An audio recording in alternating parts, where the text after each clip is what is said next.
y nuestro Padre tardía, perdona nuestras ofensas, como también nosotros perdonamos a los que nos ofenden. No nos dejes caer en la tentación y líbranos del mal.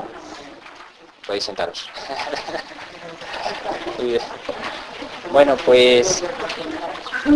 ¿Me escucháis bien ahí al fondo? ¿Se me oye bien? ¿Le falta hoja para hacer alguna fotocopia más? Pues bueno, vamos a hacer hoy la segunda parte de la reflexión que hemos comenzado ayer. Ayer hemos hablado como más concretamente sobre la expresión de la misericordia de Dios, fundamentalmente pues en la redención, en el misterio pascual del Señor, en su misterio de muerte y de resurrección. Y hoy vamos a hablar de la segunda vertiente de la enseñanza de la Iglesia sobre la misericordia, porque se divide en dos partes. El Señor dice: sed misericordiosos como vuestro Padre es misericordioso. Ayer nos hemos fijado en cómo Dios es misericordioso y cómo expresa su misericordia y la derrama sobre todos nosotros en la muerte y la resurrección de su Hijo. Y hoy vamos a ver la segunda parte de la enseñanza de Jesús, que es misericordiosos nosotros. Ser nosotros misericordiosos como lo es nuestro Padre Dios. Y es la parte que vamos a fijarnos hoy. Entonces vamos a dividir en dos partes la explicación.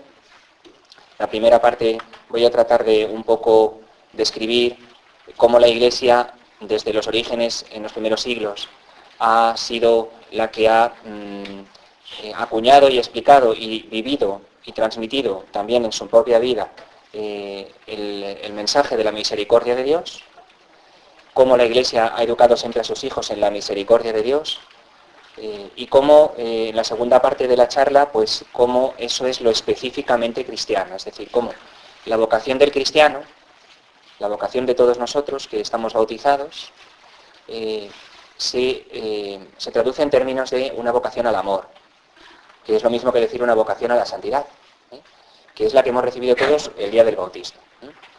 La hoja que os hemos dado sirve para la segunda parte de la explicación más bien. Ahora al principio no nos va a hacer falta.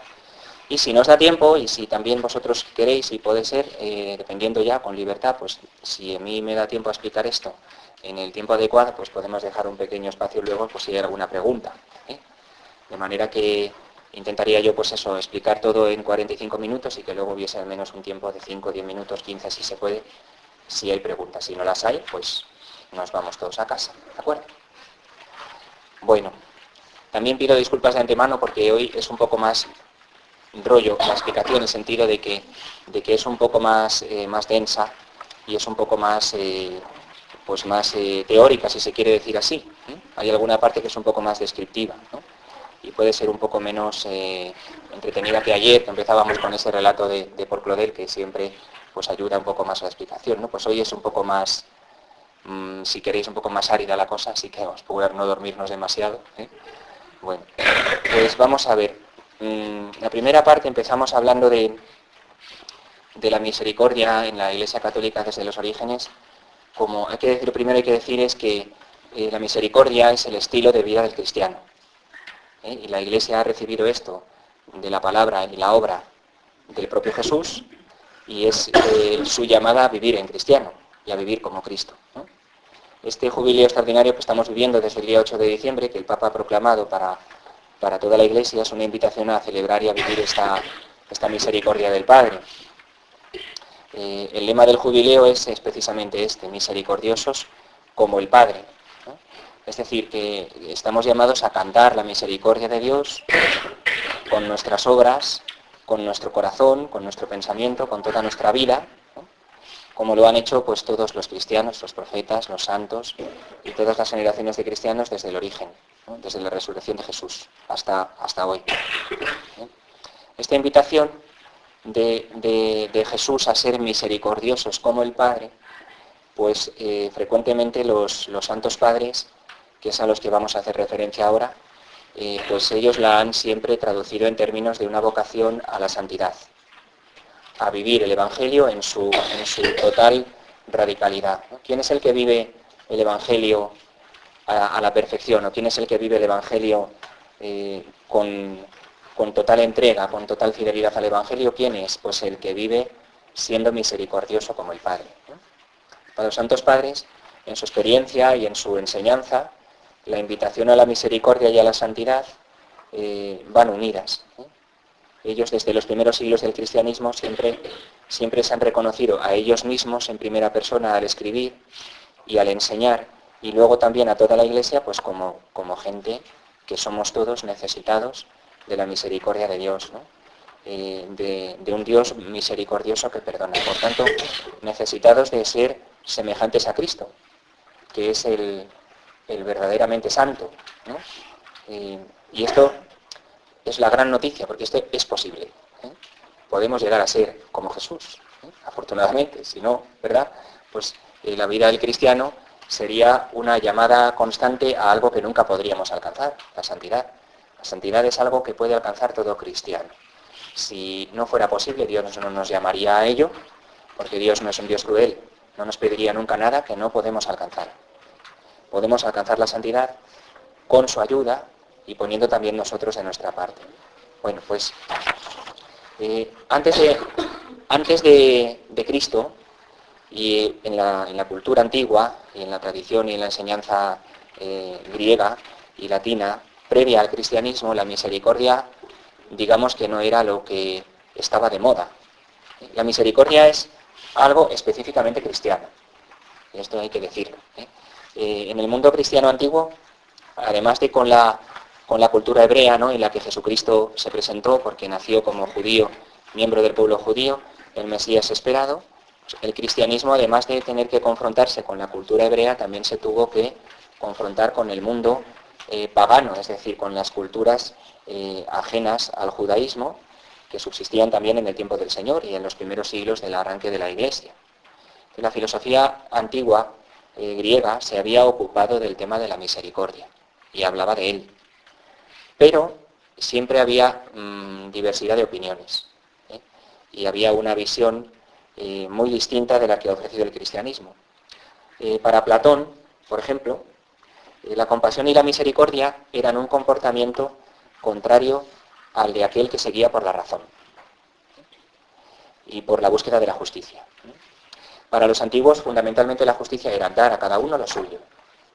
Y para Platón, la misericordia era el comportamiento de aquel que se opone a dejarse llevar por la razón, a dejarse llevar por un trato en el que prime la justicia. Con lo cual se ponía en contraposición la misericordia con la justicia. El que es misericordioso no actúa con justicia. Se podría resumir así, ¿no? Y este pues ha sido un problema también en la Iglesia Católica desde los orígenes, ¿no? Y también el pensamiento cristiano ha estado atravesado de este problema, ¿no? Y como se ha puesto en evidencia muchas veces, ¿no? Este tema lo ha tomado también el Papa Francisco. En la bula con la que ha proclamado el Año de la Misericordia, él habla de la relación entre la misericordia y la justicia, y cómo en Cristo se armonizan perfectamente. Y también el Papa Juan Pablo II, en una encíclica en una exhortación que él escribió, que se llamaba Dives in Misericordia, ricos en misericordia, hablaba de esa perfecta armonía entre la misericordia y la justicia que se dan en Dios, y cómo la misericordia es el fundamento de la justicia. Es previa y fundamental sobre la que se asienta la justicia de Dios, su misericordia, ¿eh? Y al final de la época de los padres, pues hacia el siglo VII, había un autor cristiano que se llamaba Isaac de Nínive, que decía: si el misericordioso no supera la justicia, no es misericordioso. Volviendo a los griegos, Aristóteles, que es el otro gran filósofo griego, la otra gran tradición de pensamiento y de filosofía en la antigua Grecia, para él la compasión, recordad que ayer hacíamos esa distinción entre compasión y lástima, ¿no? La compasión es la del que hace suyo el sufrimiento del otro, ¿no?, y padece con el que sufre, ¿no? Pues para Aristóteles la compasión no era una virtud, ¿no?, así, directamente. A pesar de lo cual, pues él tenía una concepción positiva de la compasión. Para los filósofos estoicos, la conmoción que produce en el alma humana la compasión es algo irreconciliable con la razón, y lo enseñaban de ese modo, ¿no? Esto no quita que también los estoicos a su vez hablaban apreciando ser personas clementes, poner en práctica la filantropía, ser benévolos y estar dispuestos a ayudar a los demás. Pero en líneas generales, tanto en el pensamiento platónico como en el aristotélico y en otras corrientes como la de los estoicos, pues ni la compasión ni la misericordia eran consideradas una actitud o una virtud equiparable o compaginable con la razón y con la justicia, ¿no? Cicerón, el gran retórico y culto ya de la cuna romana, de la tradición latina, aunque empleaba la manera estoica de ver la misericordia y la compasión, los estoicos consideraban que tener misericordia eso era una enfermedad del alma. Así, podéis imaginaros el modo de entender la sociedad y de regirla, y el modo de ejercer sobre ella pues el bien común y el modo de organizar la convivencia en una sociedad que esté regida por estos principios, en los que la misericordia se considera una enfermedad del alma, ¿no? Bueno, Cicerón participaba de esta opinión, pero sí que hablaba con consideración hacia los hombres misericordiosos, ¿no? Entonces sí que había ciertas expresiones en las cuales la misericordia se apreciaba más. Pero en líneas generales, el mensaje del Evangelio, ¿no?, de Dios que se hace hombre por misericordia, ¿no?, es totalmente novedoso respecto de lo que el mundo antiguo conocía. Y es específicamente cristiano el mensaje de la misericordia de Dios, ¿no? Y esto lo dice Orígenes, que es uno de los santos padres del siglo III, pues de una manera muy hermosa. Dice: el hombre fue hecho a semejanza de la imagen de él, de Dios, y por eso nuestro Salvador, que es la imagen de Dios, movido de misericordia hacia el hombre, que había sido hecho a su semejanza, viendo que abandonada su imagen, se había revestido de la imagen del maligno, asumida por él la imagen del hombre, vino a salvarnos. Los santos padres partían para hablar de la misericordia de Dios de la Biblia, de la Sagrada Escritura, ¿no?, que era la norma de vida cristiana recibida desde los apóstoles, proclamada, celebrada, vivida en la Iglesia, ¿no? La Biblia, la Sagrada Escritura, ocupaba siempre un puesto fundamental en la vida de la comunidad, y con ella se contrastaba cada cosa, cada acto de vida, ¿no? En la liturgia también, en la doctrina, en la disciplina, en tanto en sentido colectivo como individual, en la caridad también, ¿no? Toda la vida de la comunidad cristiana se puede decir que está guiada por la interpretación de la Escritura. Y entonces aquellos autores cristianos de los primeros siglos, algunos de ellos discípulos directos de los apóstoles, consagraban su entrega a estudiar la Escritura, a desentrañar su misterio para explicarlo y entregarlo al pueblo de Dios, ¿no? Entonces, el corazón de la Biblia, de la Escritura, es definido constantemente Dios como el Dios clemente y misericordioso. Y en la historia de salvación, pues con total claridad, prevalece siempre sobre la destrucción y el castigo que a veces se anuncian en algunos textos bíblicos. Sobre eso prevalece siempre la misericordia de Dios y su deseo de salvar al hombre y de establecer con él una alianza de amor para siempre, ¿no? Bueno, pues vemos, ¿no? Porque enseguida en los primeros siglos surgieron doctrinas desviadas acerca de la interpretación de la Escritura, sobre las distintas verdades de fe, y una de ellas afirmaba que el Antiguo Testamento hablaba de un Dios distinto del Dios del Nuevo. Según esta herejía, que la protagonizó un sacerdote llamado Marción, y que intentó imponerla gracias a dar donaciones cuantiosas económicas muy fuertes a la Iglesia romana, pues según esta herejía de Marción, el Antiguo Testamento presentaba un Dios colérico, un Dios juez, castigador y severo, y el Nuevo Testamento presentaba un Dios de amor y de perdón, que no eran conciliables y eran totalmente distintos, ¿no? Cuando se descubrió la artimaña de Marción, que intentaba imponer esta enseñanza a base de querer sobornar con recursos a disposición a la Iglesia de Roma, pues fue enseguida denunciada su error, se condenó esa enseñanza como falsa y como errónea, y fue expulsado de la comunidad de Roma, con el mismo donativo que él había querido entregar, ¿no? Se lo devolvieron y dijeron: esto no, ¿no?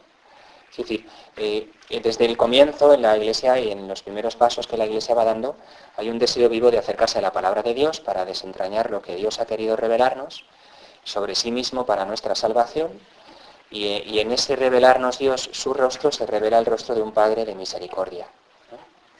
Que en el Antiguo Testamento promete al ser humano una alianza fiel que nunca va a romper, a pesar de nuestro pecado, que vendrá a llevarse a plenitud por la llegada al mundo del Mesías, del Salvador, que será Dios mismo hecho hombre, la persona de Cristo, que va a obrar nuestra redención con la muerte en cruz y el culmen de nuestra salvación con la entrega de la gracia, ¿no? Y con la apertura de la comunión plena con Dios en el cielo, ¿no?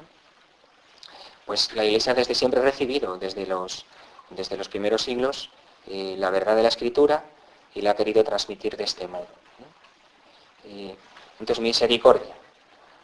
La palabra misericordia es una palabra latina muy antigua. Ayer decíamos que se compone, ya lo hemos dicho ayer, se compone de dos términos, el término miseria y el término corazón, ¿no? San Agustín lo explica en su librito de las Confesiones, un libro muy recomendable para todos como un libro de cabecera, de lectura espiritual para la vida cristiana, ¿no? Por lo general, dice San Agustín, por lo general se llama miseria al propio sufrimiento, mientras que los sufrimientos que yo padezco por otros se definen como misericordia. Entonces, aquí entonces tengo que explicar un poquito de palabras, ¿vale? Perdonar un poco la explicación. En griego, que es el lenguaje del Nuevo Testamento, misericordia se dice con la palabra eleos. Esto nos puede sonar a nosotros cuando rezamos el Señor ten piedad en la misa. En ocasiones lo rezamos con el texto griego y decimos Kyrie eleison, ¿no? Que quiere decir Señor ten piedad. Estamos invocando la misericordia del Señor, ¿no? La palabra eleos en griego a su vez traduce una palabra del hebreo, que es la palabra gesed, que es una de las palabras más bellas que hay en la Biblia. Y esta palabra subraya ante todo la fidelidad de Dios por cada hombre. A la base del concepto de misericordia, lo que hay es una fidelidad de Dios por el hombre en su amor irrompible. Por este motivo se traduce a menudo como simplemente como amor, fidelidad del amor de Dios por la humanidad, ¿no? Bueno, a su vez, esta palabra griega, eleos, traduce otra palabra más hebrea que es el término rajamín, que indica las entrañas del seno materno. De modo que en el concepto de misericordia hay estas dos cosas, estos dos rasgos. Una fidelidad irrompible de Dios por nosotros y un amor que es de un Dios que es Padre, pero que también se expresa con entrañas como las de una madre. Y todo esto hay en el concepto de misericordia. La palabra se compone de miseria y de corazón. La miseria expresa la pobreza extrema de alguien que está pidiendo piedad, compasión, que necesita ayuda porque está en grave angustia, ¿no? Miseria indica nuestra pobreza, ¿no? Nuestra indigencia, que nos vemos amenazados incluso en poder conservar la vida, ¿no? Que corremos peligro de perder la vida. Y quien está en este estado está obligado a vivir en condiciones muy adversas y a duras penas lo consigue ir sobreviviendo, ¿no? Bueno, la misericordia, la ponemos en la palabra misericordia, ponemos la miseria junto al término corazón, ¿no? Ya hemos visto lo que significa todo lo que hay en la miseria, vamos a ver ahora lo que hay en el corazón. Corazón a su vez procede de otra raíz latina que es el verbo urere, que significa quemar. Quemar. Cuando la miseria es acercada al corazón, en la misericordia, la miseria es destruida, como como abrasada por un fuego que la elimina, que acaba con esa miseria.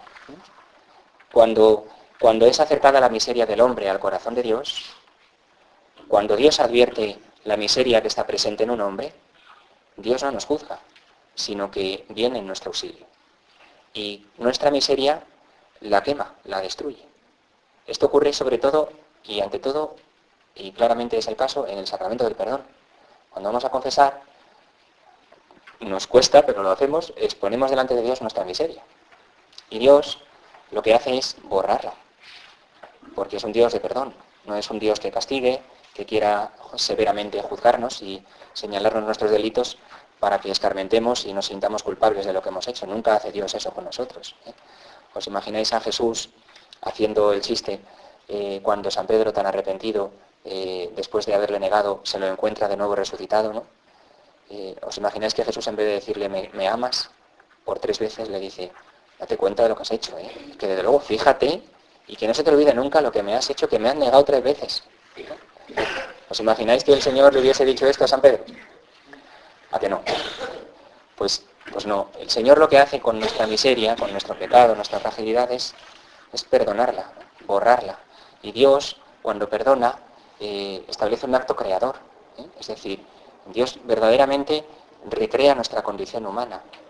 Y el pecado que nos atenazaba deja de existir. Por tanto, Dios cuando perdona, olvida. Olvida para siempre y no tiene ya en cuenta nuestro pecado. Cada vez que salimos de la confesión, es como si hubiéramos sido bautizados de nuevo. El Señor nos ha devuelto la plenitud de la gracia, como en el origen, ¿no? Esta es la misericordia. Cuando un corazón se te aproxima, sientes su calor, quema tu miseria, lo negativo que te envuelve, sientes el calor del que te abraza, del que te quiere, porque no le da importancia a tu miseria, ¿no? De hecho, esta miseria ya no está, ha sido quemada por ese amor que purifica, ¿no? Pues esto que humanamente lo podemos experimentar con nuestros seres queridos, cuando nos han perdonado o cuando nos han ayudado, esto es lo que hace siempre Dios con el que se le acerca pidiéndole auxilio en nuestra miseria. Es el milagro producido por el corazón misericordioso de Dios. El corazón es el lugar más íntimo y más verdadero de cada ser humano. Por este motivo se considera siempre la sede de los afectos, de los sentimientos de alegría, de dolor, de amor, de serenidad, de agitación, el lugar de nuestras decisiones y de nuestras valoraciones, donde establecemos nuestra escala de valores, donde colocamos en orden nuestros criterios, el lugar de la conciencia de cada uno de nosotros, ¿no? La unión de ambos términos, miseria y corazón, se convierte en misericordia. Esto es, la mirada amorosa llena de compasión que se inclina gratuitamente sobre la miseria, que viene en su ayuda y que anula esa miseria con su amor. Por este motivo la misericordia vive y se manifiesta, o nace y se nutre del perdón y de la ternura, ¿no?, que la expresa el Señor constantemente en el Evangelio con cada uno de sus gestos de amor hacia los necesitados, los pobres, los enfermos, los débiles, los niños que se acercaban a Él, ¿no?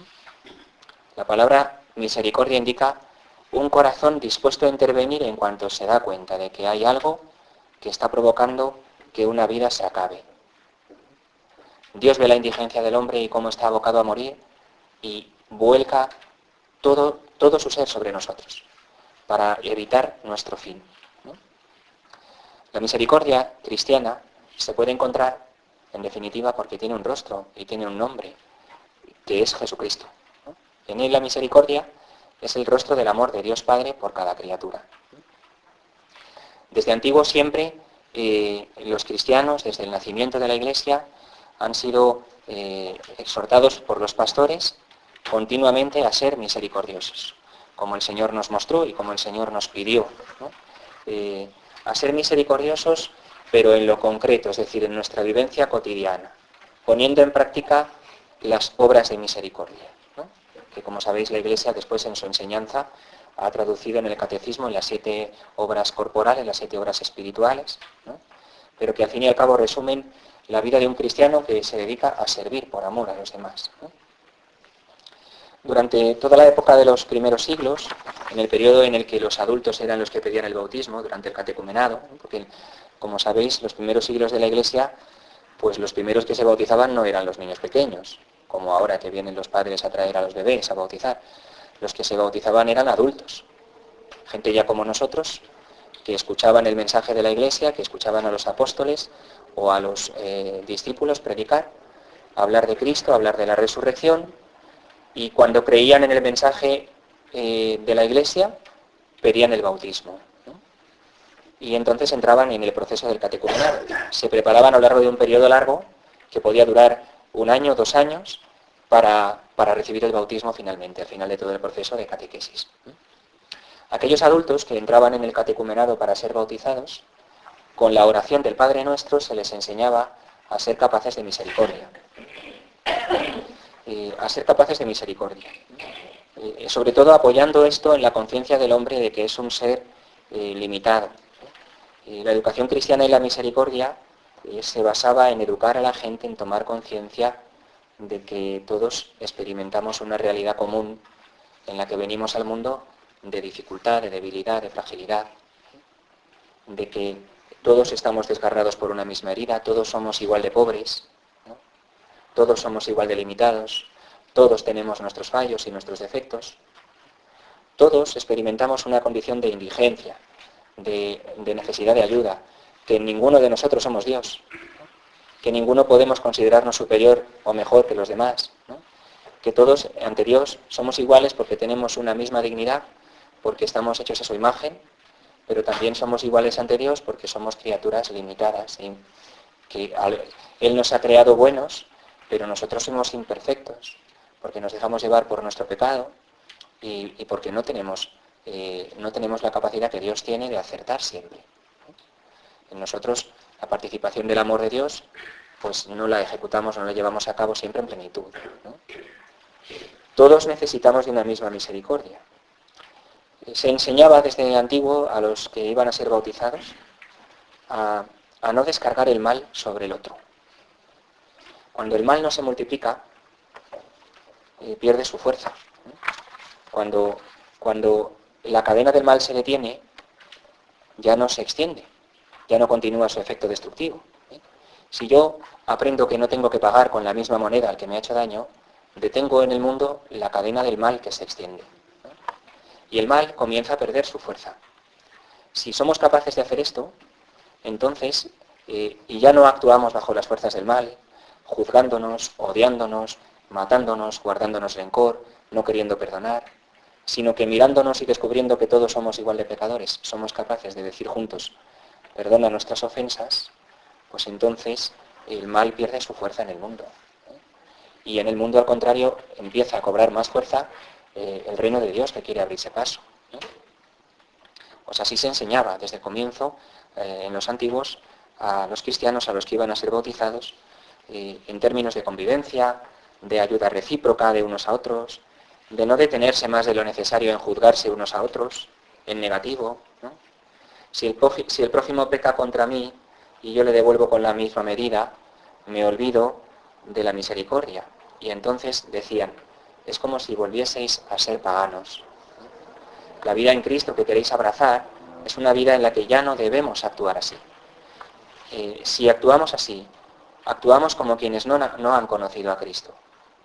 Pecamos también nosotros. Solo nos puede salvar tener misericordia unos con otros. Esta misericordia, para mostrarla con fuerza, la misma Iglesia la quería llevar a cabo de manera ejemplar en la acción caritativa, y esto a nosotros también nos tiene que ayudar después en nuestra vida concreta a traducirlo en obras.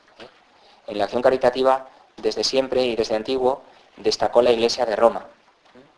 De ello dan testimonio muchos de los autores cristianos de los primeros siglos. La Iglesia romana destinaba parte de sus recursos a la caridad con los necesitados dentro de su territorio, pero también fuera. San Ignacio de Antioquía hablaba en sus cartas de que la Iglesia de Roma presidía todas las iglesias en la caridad. Dionisio de Corinto, escribiendo al Papa, hablaba de la tradicional solidaridad de Roma y decía, desde los comienzos habéis tenido la bella costumbre de beneficiar a todos los hermanos, de mandar ayuda a numerosas iglesias constituidas en cada ciudad. De esta manera aliviáis a los necesitados. Desde los primerísimos tiempos continuáis enviando estas ayudas, dando lo necesario a los hermanos que viven en estrecheces, en las minas. Sois romanos y custodiáis las tradiciones de vuestros antepasados los romanos. Y vuestro obispo no solo las mantiene, sino que incluso las amplía, socorriendo con generosidad a los cristianos en sus necesidades. Se lo recogía Eusebio en su Historia Eclesiástica. Hay muchos textos que afirman la caridad de la Iglesia de Roma en concreto, por otros testimoniado por otros autores antiguos. Bueno, vamos a leer más ejemplos porque yo no me quiero alargar en esto, pero lo importante es que nos debe de llevar a nosotros también a reflexionar sobre la misericordia, ya no solo en cuanto al perdón hacia el prójimo, sino en cuanto a la caridad con el necesitado, que es una vertiente fundamental también de la misericordia de Dios que nosotros tenemos también que poner en práctica, ¿no? Bien, la ayuda a los necesitados, a los pobres. Las obras de misericordia espirituales y corporales manifiestan un corazón misericordioso, ¿eh? Y hacen de los cristianos hombres y mujeres que ya no viven como si Dios no existiera. Eso nos distingue de vivir como paganos. Si nosotros ayudamos al necesitado, ya no por pura bondad humana, sino por el amor de Cristo, pues eso nos distingue de los paganos. Nosotros no damos un plato de comida al hambriento o vestimos al desnudo, solo por pura bondad humana, que mucha gente lo hace. Lo hacemos porque Jesucristo ha venido a darnos el pan de la vida, que es su propia carne, cuando nosotros estábamos hambrientos de la vida eterna, ¿no? Lo hacemos porque el Señor ha venido a cubrir nuestra desnudez con su perdón, cuando nosotros estábamos pues en la vergüenza de nuestros pecados, ¿no? Y por eso, como ha tenido misericordia de nosotros Dios, lo hacemos con los demás. Bueno, algunas de aquellas obras de las que recogen los padres en su tiempo de esa caridad activa era, por ejemplo, ayudar a los cristianos encarcelados o condenados a trabajos forzados durante los primeros siglos, y luego a los encarcelados en general, aunque no fueran cristianos. El rescate de las prostitutas, el rescate de los prisioneros, el subsidio a los que eran víctimas de la usura o de la extorsión, la sepultura para todos, y no solo los cristianos, sino para todos, enterrar a los muertos, el cuidado de las viudas y de los huérfanos, el cuidado de los enfermos, la hospitalidad con los forasteros, ¿no? Pues así, ¿no? Cuando Tertuliano en una de sus obras comenta, hay un pasaje del profeta Oseas que dice: misericordia quiero y no sacrificios, y creo que lo hemos escuchado ahora durante la Cuaresma, o lo escucharemos, ¿no? Comentando ese texto, Tertuliano dice que constantemente aparecen estos dos sentidos de la misericordia: la recibida de Dios, la que recibimos de Dios, y la que luego ejercitamos los cristianos. Entonces, por eso, sed misericordiosos como vuestro Padre es misericordioso. Hemos recibido el amor de Dios, amemos a los demás como Dios nos ha amado. El Señor, cuando en la última cena nos dio el mandamiento del amor, lo resumió de ese modo: amaos unos a otros como yo os he amado. Esas dos vertientes, esos dos sentidos de la misericordia, la recibimos de Dios, la tenemos que entregar a los demás. Bueno, en el rostro misericordioso de Cristo se ha encarnado la misericordia de Dios para nosotros. Entonces, solamente de manera, pues si puede ser más rápida, pues recordar el rostro misericordioso del Padre que Jesús ha revelado en el Nuevo Testamento, a través de las citas del Nuevo Testamento comentadas por los santos padres, ¿no? Así aparece en el Nuevo Testamento, aparece como a Dios mismo en su misterio de la Trinidad es revelado por Cristo. Y el misterio mismo al que estamos llamados a llegar a contemplar un día cara a cara el rostro de Dios, especialmente se puede contemplar en la caridad. San Agustín decía: contemplas la Trinidad si ves la caridad. Jesús es enviado al mundo por su Padre, Él es el Hijo enviado al mundo con la misión de revelar a los hombres la plenitud del amor, ¿no? Toda la vida de Jesús en la tierra se traduce en expresar el amor gratuito hasta la entrega en la cruz, que decíamos ayer. El amor gratuito hasta el extremo, recordar lo que decíamos ayer del extremo: para el Señor ni siquiera la muerte es un extremo. Todo el amor que Dios nos tiene. La misión de Jesucristo, ¿cuál ha sido? Revelar que nuestro Padre Dios es un Dios misericordioso, con toda su vida, con sus palabras, con sus obras, con su propia persona, ¿no? Todos los signos que el Señor Jesús hace respecto a los cansados, a los extenuados, a los pecadores, a los pobres, a los excluidos, a los enfermos, con los que sufren, todo nos habla de la misericordia de Dios, todo, ¿no? Y los santos padres hablaban constantemente de estos pasajes en los que a la manera humana Cristo expresaba el ser divino. A la manera humana, Cristo, encarnándose, a nuestro modo humano nos ha revelado el amor divino. Los pasajes en los que Jesús se muestra conmovido por situaciones de necesidad, de sufrimiento de los que le piden ayuda, y ponen en evidencia la profundidad humana de Cristo, ¿no? Pero en la que al mismo tiempo se revela el amor divino, ¿no? Para defender la divinidad del Hijo de Dios, los santos padres aprovechaban los milagros que hacía por amor a los hombres, ¿no? La divinidad que no podemos ver en la persona de Cristo se manifiesta por los signos concretos que hace y que están a la vista de todos. Porque aquellos contemplaban a un hombre, pero ese hombre era Dios. Y lo mostraba con las cosas que hacía y con las cosas que decía. Como en el caso de la multiplicación de los panes, por ejemplo, ¿no? Que pone de relieve su compasión por la multitud, su deseo de darse por entero, el signo de la llegada del Mesías que viene a alimentar al pueblo, a cumplir por completo las Escrituras, a darnos el alimento eucarístico, ¿no?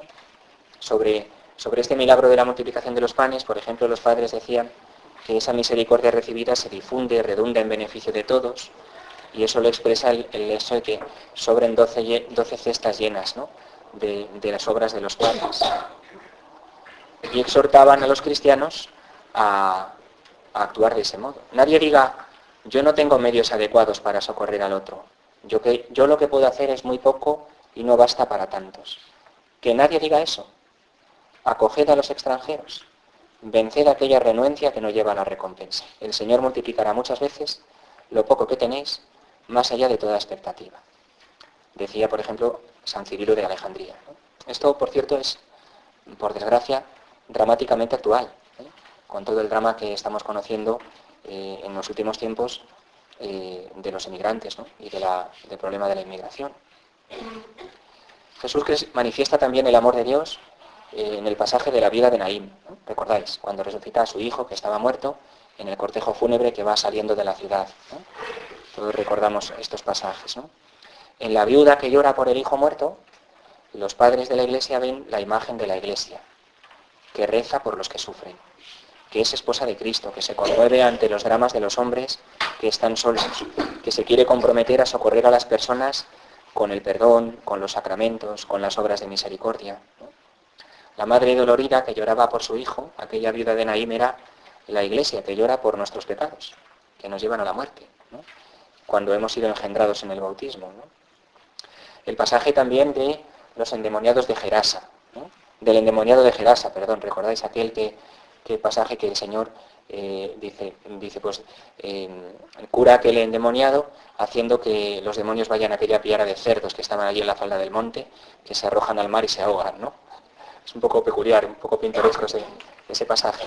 Pues dice Jesús al que ha curado, anuncia lo que el Señor ha hecho contigo y la misericordia que ha tenido por ti. La vocación de San Mateo. Jesús mira a San Mateo y su mirada de misericordia atraviesa el corazón de aquel cobrador de impuestos, ¿no? Que era un publicano, un pecador, que era un traidor públicamente manifiesto para su propio pueblo porque recaudaba los impuestos para Roma, para el pueblo que los tenía sometidos, para un pueblo pagano e impío que había sometido al pueblo de la promesa, ¿no? Era un traidor. Jesús vence la resistencia, incluso los discípulos, pero ¿cómo llamas a este? ¿No? Jesús vence hasta las resistencias de sus propios discípulos y lo elige a él, al pecador, al publicano. Esto nos tiene que dar mucha esperanza porque pecadores somos nosotros. El Papa ha elegido este texto como lema de su episcopado. Lo miró con misericordia y lo amó. Ese es el lema del Papa. Y este texto, cuando el Señor mira a San Mateo y lo llama a ser de los suyos, ¿no? Pues esto hace el Señor con todos nosotros, también en nuestros pecados. Y nos debe de conmover y nos debe de despertar.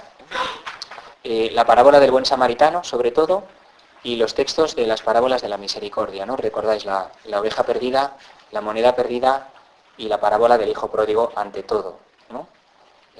El buen samaritano desde siempre, desde el siglo III, sobre todo Orígenes, pues ha sido identificado con Cristo. ¿Quién es el buen samaritano de la parábola? Es Cristo, ¿no? Que con sus obras, además de con sus palabras, ha venido en nuestro auxilio. y nos anima a nosotros a hacer obras de misericordia como las que hizo aquel buen samaritano, que era él mismo, ¿no? Si el hombre obrase así, recibiría la vida eterna en Cristo. Son frases de los padres las que os estoy leyendo, pero no quiero aburrir con las citas. Sí, y luego la parábola de la oveja perdida o la de la moneda perdida, ¿no? Pues la misericordia inagotable y paciente de Dios sobre el hombre que se pierde una y otra vez.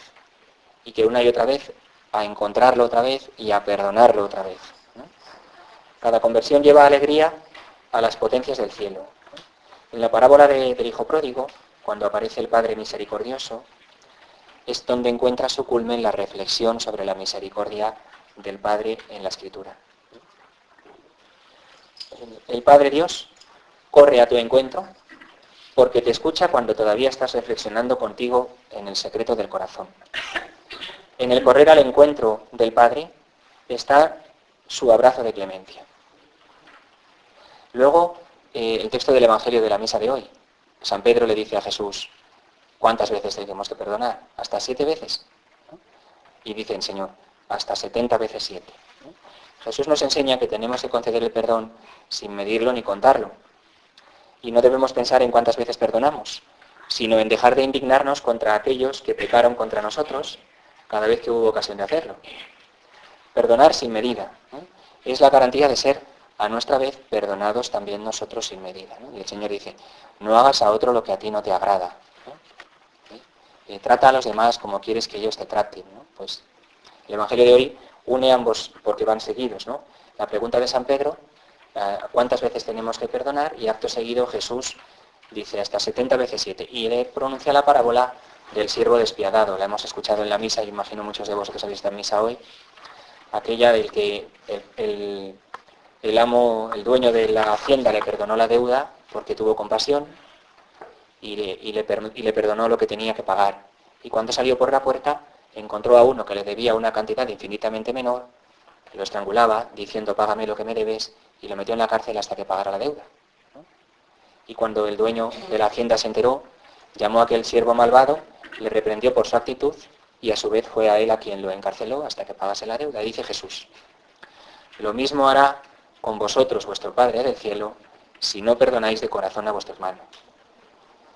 Dice, en la parábola dice el dueño de la viña, el dueño de la hacienda, ¿no debías tener también tú compasión de tu compañero como yo tuve compasión de ti? Y es que esta es la clave. Estamos llamados a ser misericordiosos porque nosotros hemos sido objeto de misericordia. Entonces hemos de pedir a Dios que nos conceda la gracia de hacer verdaderamente experiencia en un encuentro personal con Él, de la misericordia y del amor que nos tiene, porque eso es lo que poco a poco nos va cambiando el corazón, uniéndonos más con Él, pero haciéndonos también más acogedores con el prójimo, más comprensivos, más misericordiosos con el prójimo. Imaginad que un día vamos a confesarnos y el sacerdote nos dice, pues es que hoy el Señor dice que ya no te perdona nunca más. ¿Imagináis? ¿Os imagináis? Es un poco cómica la situación, ¿verdad? Pero muy grave, muy seria, ¿no? ¿A que no? ¿A que nunca nos ha pasado eso? ¿A que no? Nos habrán tratado mejor o peor en la confesión, eso puede haber ocurrido. Pero a que siempre nos han perdonado. El perdón, el tratarnos peor en la confesión no lo hace Dios. Eso es porque el sacerdote no sabe confesar bien. Si se pone en plan severo, se pone a hacer preguntas y nos trata mal, error. Pero el perdón lo da Dios, y ese lo da siempre. Y lo da siempre bien y del todo. Y nunca en la confesión nos han dicho, no, que hoy para ti ya no hay perdón, y ya no solo hoy, sino que ya no vuelvas, porque ya se ha acabado. Imaginar, ¿no? Pues si a Dios nos perdona siempre con tanta paciencia, a nosotros nos cuesta. Y es difícil. Y puede ser más difícil cuanto mayor haya sido la ofensa que hemos recibido. Y eso es humano y hay que entenderlo. Pero estamos llamados a perdonar. Si nos cuesta, pidamos a Dios que nos dé fuerzas y trabajemos para ello. Hay que trabajar para ser pobre, ¿no? Parece una paradoja, pero hay que trabajar, hay que esforzarse en despojarse de uno mismo, ¿no? Y ser capaz de llegar a perdonar, ¿no? Cuando se hace esto, se da un testimonio de vida cristiana precioso que edifica a todos, que construye la Iglesia y que sana las relaciones, ¿no? Y es el camino, ¿no? Pues esto es, ¿no? Un autor anónimo de los primeros siglos decía: es verdaderamente dichoso aquel cuya misericordia, si él no ha pecado, cosa difícil entre los hombres, porque todos pecamos, es verdaderamente dichoso aquel cuya misericordia le ayuda a acrecentar la propia justicia. En el caso luego de que también él haya cometido pecado, le ayuda en vista de la remisión, ya que puede decir con confianza: perdóname mis deudas, como yo las he perdonado a mis deudores. Pues esta es la misericordia. La misericordia es el estilo de vida del cristiano. Y es a lo que estamos llamados. Se traduce en una vocación, la vida del cristiano se traduce en una vocación al amor, una vocación a la santidad, que luego tiene una consecuencia directa en el ejercicio de la misericordia para con el prójimo y para con uno mismo, por cierto, porque a veces podemos ser muy pacientes y misericordiosos con los demás, pero hacernos a nosotros mismos unos juicios severísimos sobre nuestra propia persona y no pasarnos ni una a nosotros mismos. Y eso Dios tampoco lo quiere. Misericordiosos también con nosotros mismos, ¿no? Es el modo de vida propio del cristiano. Y de esa hoja que os he dado, para que no nos alarguemos, pues voy a hacer referencia solo a dos textos que son de la Escritura. Los vamos a leer, los demás son del Concilio Vaticano II. Los voy a leer yo en voz alta porque la letra está en pequeñito. Y tenéis ahí dos textos hacia la parte de abajo de la hoja. Uno es de la carta de San Pablo a los Romanos y otro es de la carta de San Pedro, la primera carta de San Pedro. El primer texto, que es de la carta a los Romanos, dice así, en el capítulo 12, versículos 1 al 2. Os exhorto, hermanos, por la misericordia de Dios, a que os ofrezcáis a vosotros mismos como un sacrificio vivo, santo, agradable a Dios. Ese será vuestro culto razonable. Y no os acomodéis al mundo presente. Antes bien, transformaos mediante la renovación de vuestra mente, de forma que podáis distinguir cuál es la voluntad de Dios, lo bueno, lo que le agrada, lo perfecto. Y el texto de la primera carta de San Pedro, en el capítulo 2, versículos 4 al 5, habla de la vocación cristiana, de nuestra inserción en la Iglesia y de la mediación de Cristo. Dice: acercándoos a Él, piedra viva desechada por los hombres, pero elegida y preciosa ante Dios, también vosotros como piedras vivas entráis en la construcción de un edificio espiritual, para un sacerdocio santo, para ofrecer sacrificios espirituales, que Dios acepta por medio de Jesucristo. Todos los textos así leídos son un poco complicados. Entonces voy a hacer yo simplemente una pregunta que nos ayude a desentrañar cuál es nuestra vocación cristiana, la que hemos recibido en el bautismo. Y con esto hablamos de esta segunda parte que quería explicar, pero mucho más brevemente. Vamos a ver. La vocación del cristiano, ¿cómo la resumís? ¿Quién es el cristiano? Digámoslo así. En el catecismo antiguo, ¿cristiano es quién? El que está bautizado. ¿Qué más decía? ¿Cristiano es el qué? El discípulo de Cristo, el que sigue a Cristo, ¿no? ¿Y qué hace Cristo? El cristiano es el que sigue a Cristo, ¿no? Es decir, nosotros, ¿a qué estamos llamados?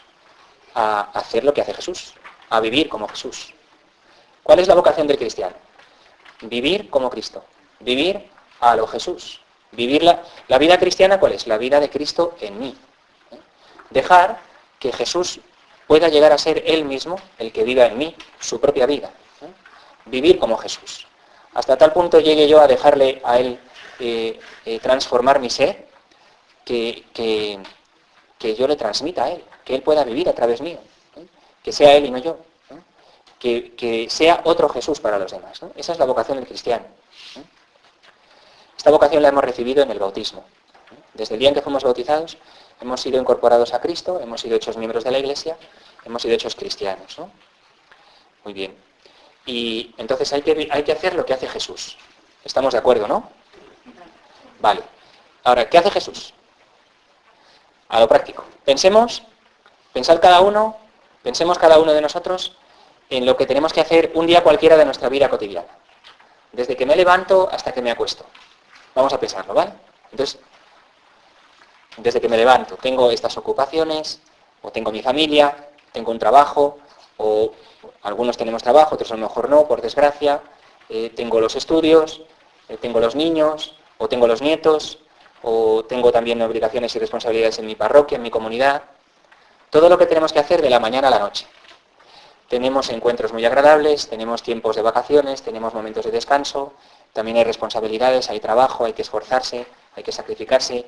Y hay días que tenemos encuentros con personas a las que preferiríamos no ver. Y hay momentos en que tenemos que tener conversaciones que preferiríamos evitar. Y hay veces que hay que tomar decisiones que cuesta tomar. Hay momentos desagradables y difíciles también, todo, ¿no? Y hay veces que acertamos y hay veces que nos equivocamos. Y hay veces que hacemos el bien y veces que hacemos el mal. Y hay veces también que los demás nos hacen el bien y también hay veces que nos hacen el mal, ¿no? Entonces, si nuestra llamada es la de hacer y vivir como Jesús, ¿qué tengo que hacer yo desde que me levanto hasta que me acuesto? ¿No? Pensemos en esto, porque en esto se traduce en concreto nuestra vida cristiana. En que yo en la parroquia están cansados de escucharme ya, porque siempre en las homilías digo, Jesús, esta pregunta, ¿no? En cada cosa del día desde que me levanto, ¿no? Ojalá fuera capaz de recordarlo y hacerme esta pregunta y actuar en consecuencia. Jesús, ¿qué harías tú si fueras yo? Con cada cosa. Con cada cosa que yo tengo que hacer, desde que me acuesto hasta que me levanto. A ver, Jesús, ¿tú qué harías? O sea, si tú fueras el que está donde yo vivo, se tiene que levantar y tiene esta familia, estas ocupaciones, este trabajo, esta responsabilidad, ¿tú qué harías? ¿Cómo vivirías tú mi vida, Jesús? Hay que preguntarse eso. Porque cuando te preguntas, enseguida viene la respuesta. Si es que este me la ha jugado, es que me ha liado una, de verdad, la que me ha hecho, O sea, es que no se lo perdono, Es que esto no se puede consentir. Es que fíjate, Jesús, ¿tú qué harías? ¿Por qué no paramos y decimos, Jesús, pero ¿tú qué harías? Porque enseguida la respuesta surge clarísima. Claro, ¿cómo nos cuesta a nosotros llegar a vivir como viviría Jesús nuestra propia vida, ¿no? Y sin embargo en eso consiste la llamada del cristiano. Dos conclusiones. Una, necesitamos la ayuda de Dios, eso está clarísimo, porque solo no podemos. Y segunda, es una verdadera condición de vida en la que hemos sido todos injertados en Cristo. La vida cristiana, es decir, en el seguimiento de Cristo, en el discipulado de Cristo. A eso hemos sido llamados, que toda nuestra vida sea como la de Cristo. La vida de Cristo está explicada en el texto que hay más arriba, el de la carta a los Hebreos. Cuando Cristo entró en el mundo, no vino a buscar su propio beneficio, sino que dijo, aquí estoy, Padre, para hacer tu voluntad. Tú no has querido sacrificios ni ofrendas, pero me has preparado un cuerpo, has querido que me haga carne, que me haga hombre, para la salvación de los demás. Aquí estoy para ofrecerme, para hacer tu voluntad. La vida del Señor es una existencia en favor nuestro. Ofrece toda su vida, todo su ser, por amor a los hombres, para que nos salvemos, hasta entregarla en la cruz. Se la ofrece al Padre como un acto de amor, toda su vida entera, con todo su ser, para nuestra salvación. Si la vida de Jesús, toda ella, es un ofrecimiento por amor al Padre en todo, ¿cuál debe ser la vida del cristiano? Lo mismo, ¿verdad? Nuestra vida cristiana, ¿en qué se traduce? La hemos de entender en términos de un ofrecimiento por amor en todo lo que hacemos cada día a Dios nuestro Padre, por la salvación del mundo, como Cristo, porque estamos llamados a vivir como Jesús. ¿Cómo llega esta ofrenda que nosotros podemos hacer de las cosas a Dios nuestro Padre?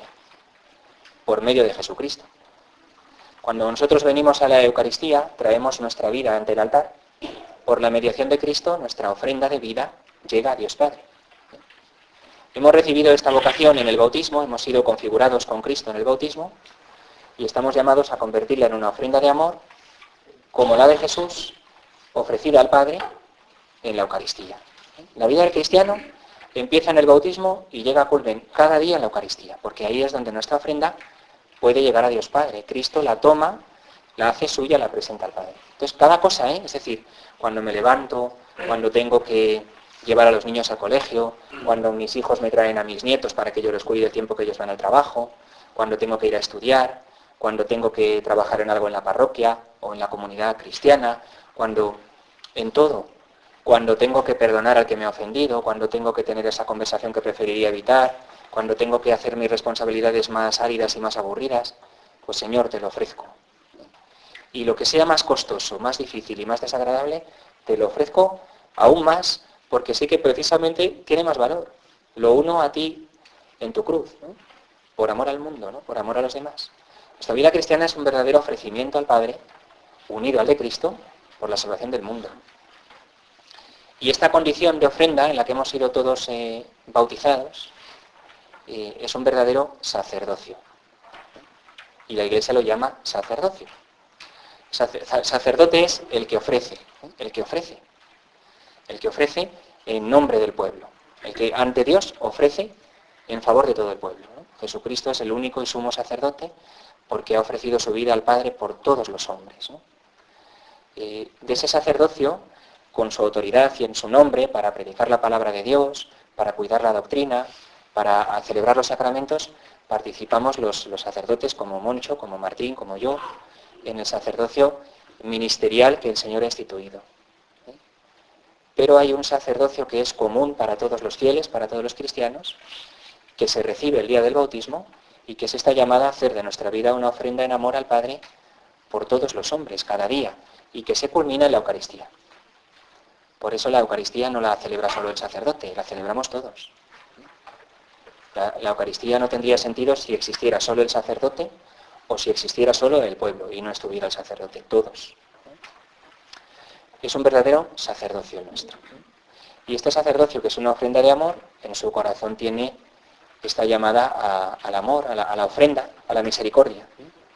La misericordia es el estilo específico de vida del cristiano. Eso es lo que la Iglesia traduce y ha acuñado desde el Concilio Vaticano II como la condición sacerdotal del pueblo de Dios. El pueblo de Dios, la Iglesia, es un pueblo sacerdotal, toda la Iglesia entera, cuando reza, cuando sirve en la caridad, cuando trabaja por los necesitados, cuando ofrece los sacramentos, ejerce una ofrenda a Dios en favor de todo el mundo. Toda la Iglesia entera intercede por todos los hombres en el mundo para que puedan alcanzar la salvación. Y en esa ofrenda estamos implicados todos los bautizados. De modo que también los que no sois curas participáis de una condición sacerdotal que es propia del bautismo y que hace que nuestra vida se traduzca en términos de ofrecernos por amor cada día al Padre, como Jesús y con Jesús, con su ayuda. Esta ofrenda tiene en su corazón y en su centro la llamada a vivir con total misericordia para con los demás, en las miserias, en los pecados, en las necesidades de los hombres.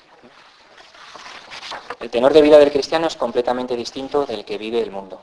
Voy a terminar, y ahora si queréis que haya alguna preguntilla, aunque me he alargado un poco más, voy a terminar leyendo un texto de la carta a Diogneto, que es un autor, bueno, es un texto anónimo que se dirige a un personaje llamado Diogneto de los primeros siglos, en la que habla del tenor de vida del cristiano.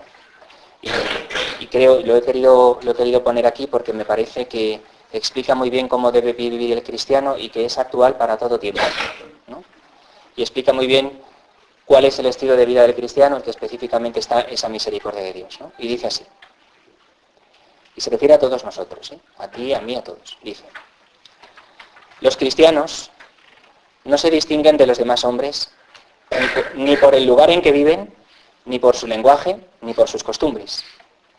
Ellos, en efecto, no tienen ciudades propias, ni utilizan un hablar insólito, ni llevan un género de vida distinto.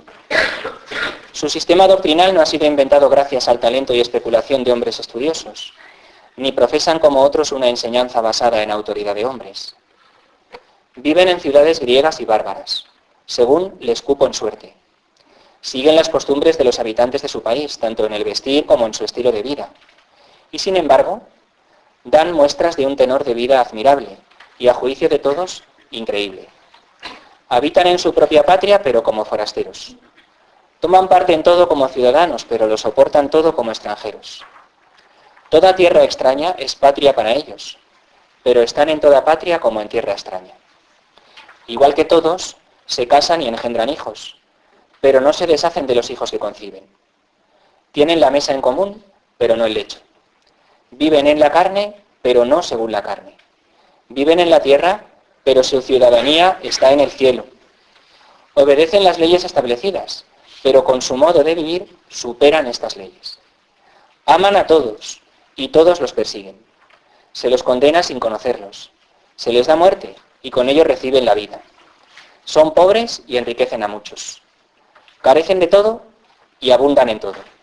Sufren la deshonra, y eso les sirve de gloria. Sufren detrimento en su fama, y eso atestigua su justicia. Son maldecidos y bendicen. Son tratados con ignominia, y ellos, en cambio, devuelven honor. Hacen el bien y son castigados como malhechores. Y al ser castigados a muerte, se alegran como si se les diera la vida. Los judíos los combaten como extraños, y los gentiles los persiguen. Y sin embargo, los mismos que los aborrecen no saben explicar el motivo de su enemistad. Pues ojalá el Señor nos conceda llegar a alcanzar este tenor de vida cristiano que es propio de nuestra condición de bautizados y convertir toda nuestra vida en una ofrenda de amor al Padre, en un canto a las misericordias de Dios. Bueno, pues vamos a rezar, si queréis, una de María la Virgen, y porque es tarde, si acaso tenéis alguna pregunta, pues la hacemos, ¿vale? Pues me hacemos sentados si queréis y ahora ya... ¿vale? Dios te salve María, llena eres de gracia, el Señor es contigo, bendita tú eres entre todas las mujeres y bendito es el fruto de tu vientre, Jesús. Santa María, Madre de Dios, ruega por nosotros pecadores, ahora y en la hora de nuestra muerte. Amén. Gloria al Padre, y al Hijo, y al Espíritu Santo. Como era en el principio, ahora y siempre, por los siglos de los siglos. Amén. Perdona que me haya alargado, porque es lo que pasa cuando te piden hablar de tu tesis. Le damos la gracia.